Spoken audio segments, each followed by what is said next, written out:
there is a supernatural world that surrounds us. Sometimes it manifests to people like you and me. You'll hear stories about this, so much more, right here on Supernatural Confrontations.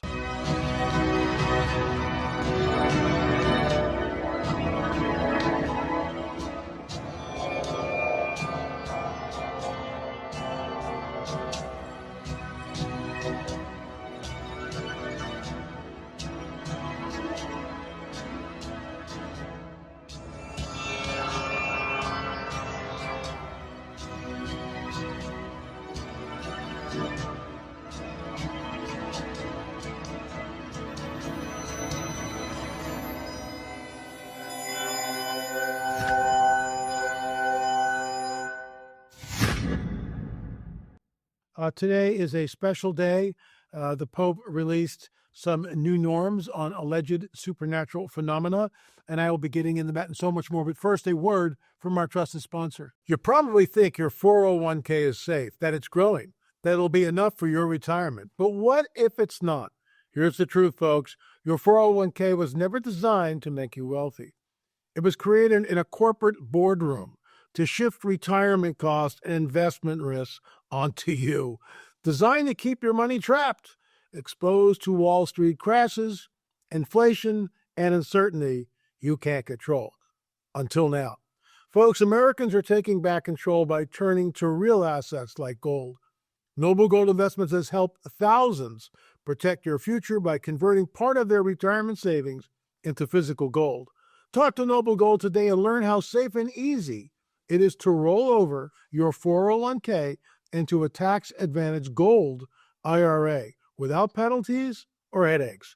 Visit noblegoldinvestments.com. That's noblegoldinvestments.com to get your free wealth protection kit, including a step-by-step guide to get started. That's noblegoldinvestments.com. It's time to get your money out of the danger zone and into something real. And folks, get rewarded for getting started. Open a qualified account at noblegoldinvestments.com, and Noble Gold will send you 2 5-ounce Silver America, the beautiful coins free. Once again, folks, noblegoldinvestments.com. Okay, folks, so here we go. This is from Vatican News. So it's right from the horse's mouth. It was published on Friday, May 17th, today. And so we'll see where it goes.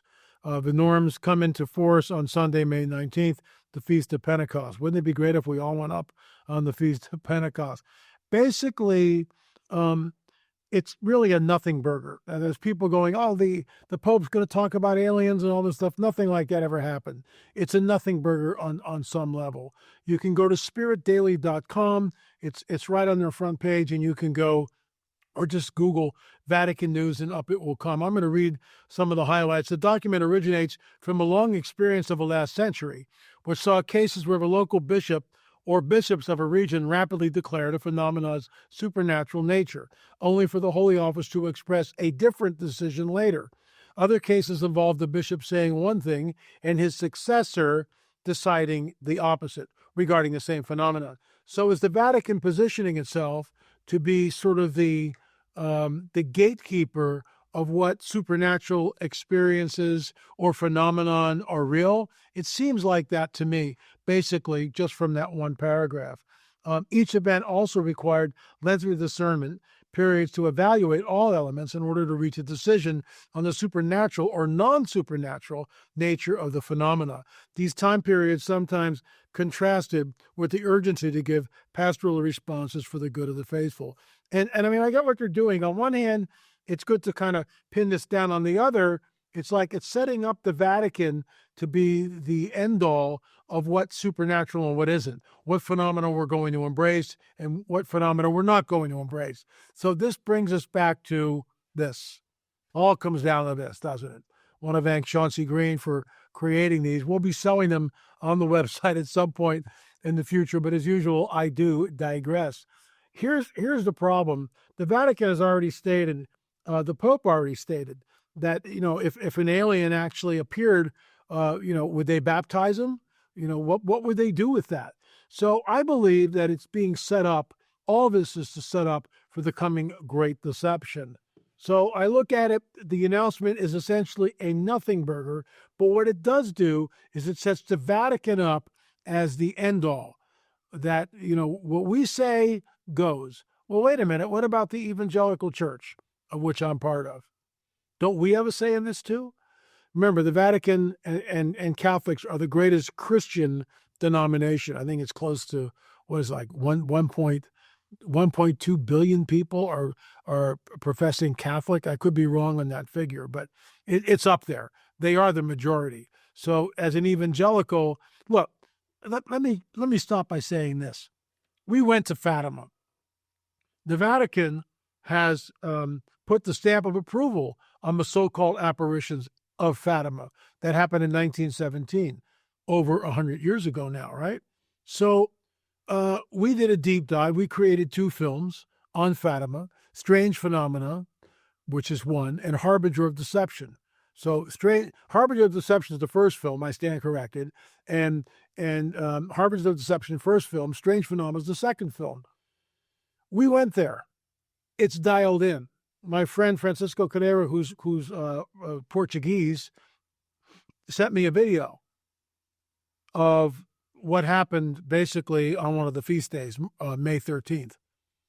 Upwards of 1 million pilgrims are gathered at the sanctuary. So the Vatican is holding to the official version, which they created, by the way, that this was Mary of the Bible. As an evangelical and someone who's been there and did a deep dive on this, created 2 films, we say, no, it wasn't Mary of the Bible. Sorry, Mary is the mother of Jesus. I understand that. She has a special place.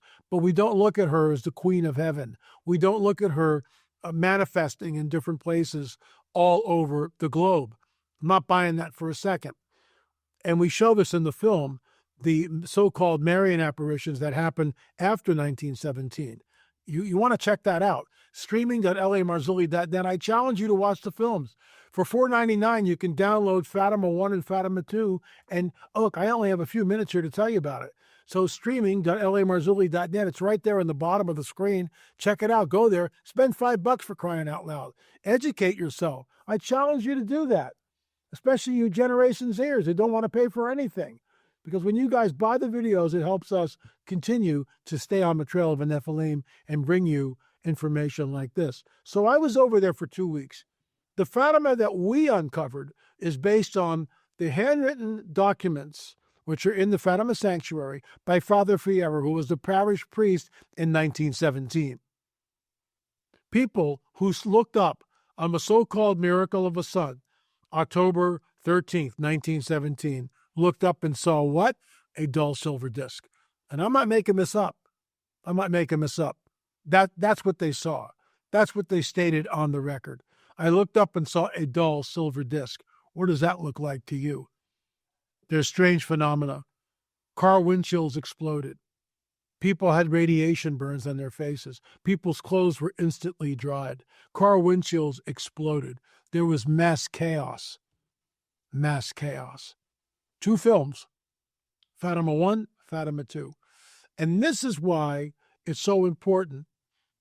I now understand why we filmed Fatima 1 and Fatima 2, to show that even though this bastion of faith, the Catholic Church, declares Fatima true and real, we say, not so fast, citizen.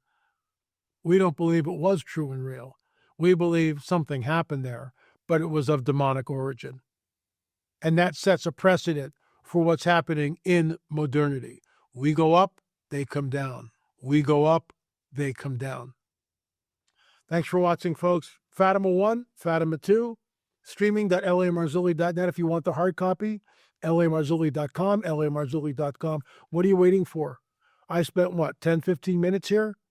I scratched the surface. You want to get the films. You can watch them both for $10. Actually, less than $10 by 2 cents. What are you waiting for, folks? What are you waiting for? There's now 30 films and 13 and a half books. We are on the trail. I am a frank supernaturalist. I will be in Colorado speaking twice at the end of June, the Prophecy Watchers Conference. ProphecyWatchers.com, ProphecyWatchers.com. Don't forget to check out our news magazine, pp&s Reports, some fantastic articles. Mondo Gonzalez, Jeff Van Hatten, Fritz Zimmerman, Sandra Allison, Vicky Joy Anderson, Karen Wilkinson. They all write for the magazine, and of course I do too. Check that out, lamarzulli.com, lamarzulli.com. Thanks for watching. Remember, the supernatural world is real. Sometimes it manifests to people like you and me. Thanks so much. Dear LA, I really enjoy your program on YouTube. I wanted to share something my great grandmother, so now we're back, maybe 100 years, something like that, shared with me. She was a small child around the late 1890s. She would go to the Nez Perce Indian Reservation with her dad. So, late 1890s. This is like 125 years ago, right? Easily, right? So, this is pretty cool. He would deliver supplies to the reservation. Grandma Mooney, as we called her, would play with the other children. But the one thing they were not allowed to do was to go to a certain section down by the river. I asked her why. She would always reply that it was because a family of Bigfoot lived there. If they caught anyone coming into their area, they would eat them. It was a matter of fact knowledge that no one would go to that area. So the Nez Perce wouldn't go near it. Gee, I wonder why. The Bigfoot had lived there for a long time. My question is, have you ever heard of Bigfoot having families? I happened to meet a woman at a conference that came from that area, and her mother lived on the reservation. That it was common knowledge that the Bigfoot lived in the mountains, that they did eat people, so you stayed out of their areas. I just wanted to share that with you. Look, it's very controversial. Some people believe that Bigfoot doesn't exist at all, that some guy in a gorilla suit, and that you disparage yourself if you come on the record and say anything about it. I have watched the Gimli Patterson film numerous times. The first time I saw it was as a small boy, teenager, whatever. I forget where it was aired, but I sat spellbound. It's not a guy in a gorilla suit. The entity in the Gimli Patterson film has breasts. So how many gorilla suits with breasts were there in the 1960s? Hello, right? Or 70s. Not buying that for a second. The sightings have gone up exponentially. If you really look at what's going on, the sightings have gone up exponentially in the last 50, 60 years, no doubt about it, to where it's very common. I had one experience with them, with Fritz Zimmerman, my wife, and a photographer, camera woman, that was with us. And we were wandering around in this really weird place, Massachusetts, New Hampshire border, right in there. And I've heard about this place before. It has miles of rock walls. No one knows who built them or why. They're just there. And the forest has grown up all around them. So when we were there, it was very still, very quiet, which in itself was weird. And we were trying to find this one dolmen that was located in this park. Couldn't find it. That in itself was weird. We kept wandering around and around, trying different trails. So we're going up this one trail, and I just go, oh my gosh, I can't believe it. In front of the trail is a 6-inch sapling, which has been broken about 3 feet up, broken and twisted. So someone took it and twisted it. Well, you can't break and twist a 6-inch sapling. Normal human being can't do that. And I mean twisted. And it was laying across the path, basically saying, don't come here. So I knew what it was. That's one of Bigfoot's telltale traits. That's what he does. And we continued up the trail, and we found stacked rocks, another sign. And then shortly after that, we found the dolmen, and we filmed. But I never forgot about that. I've been on with David Paulides talking about that. And it's interesting, you talk about the Nez Perce. When I was at the Navajo reservation a number of years back, I want to thank Pastor Curtis for inviting me there. And I'm talking about the Nephilim, and I basically remember saying to the audience, which were all people on the res, that I know that there are certain elders and certain shamans that could take me right to the bones right now of the giants. Of course, no one came forward, and probably no one ever will. They know where they're buried. They know where they are. But a woman took me aside after I was done, and she goes, LA, we don't, the same story. We don't go down to this part of the river, of the creek, because that's where Bigfoot lives. I'm not making this up. She also said right behind the church was this mountain. That's where the UFO appeared a couple of months earlier. So it's a very strange place. And yeah, these people, these indigenous people, the Nez Perce and the Navajo, and others, the Hopi, have been in there for thousands of years. They know what they're dealing with. So some people call them, the guardians of the forest. I'm not buying that right now. I don't think they're guarding anything. I think there's something going on. In my opinion, what we're looking at, these are the beasts of the earth, i.e. the therion of the earth. And I want to just thank Russ Dizdar for teaching that to me and others at his conference. But also, folks, that Shadow of the Darkness, that book will be coming out again. It's being reprinted. I talked to Charity, and we'll give you more information as soon as we know it. We're going to be running specials to try to get as many copies of this to people as we possibly can. So we'll see what happens with that. But thanks so much for watching. I will be at Go Therefore. I'm not sure when this is going to be aired. I may have already done Go Therefore. I don't know. But I'll be there on Friday night speaking long, and then Sunday I'll be over at the Lifeway Church in Indianapolis. Hope to see you at one of those two venues. But you can also get we have 30 films. I want to thank my business partner, Gil Zimmerman. We are on the trail. The new film we're working on is on the Shroud of Turin and the Holy Fire. And we've already got several interviews in the can, and we'll be telling you more about that. It is absolutely fascinating. And more about that in the days to come. So we have 30 films. There's 13 books. Number 14, which is the Rungs of Disclosure, will be out. Charisma Media is I signed a deal with them. It went to the printers, I believe, yesterday or today, and we'll have it in our hot little hands. There will be a special pre-sale on that. I will be autographing. If you buy the pre-sale, I'll autograph the book for you. How's that?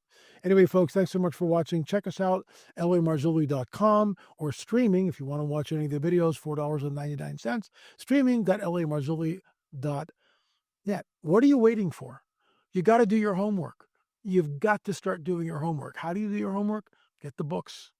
Watch the DVDs. I'm just one researcher. There's a lot of other great researchers out there that have written incredible books. Mondo Gonzalez, The Red Heifer, and that's back in the news now, isn't it? The Red Heifer Ritual. You'll want to check that book out. And others that we carry in the store, and we are simpatico with these particular authors. Anyway, thanks so much for watching, folks. Remember, there is a hidden history that's been deliberately obfuscated from the peoples of the world, and that's why I am on the trail of the Nephilim. Marcel's own words, it was something that he'd never seen before, something from another world. In our opinion, Marcel was a patsy. Just verbal directions, we know what a bandit. That his father was telling the truth.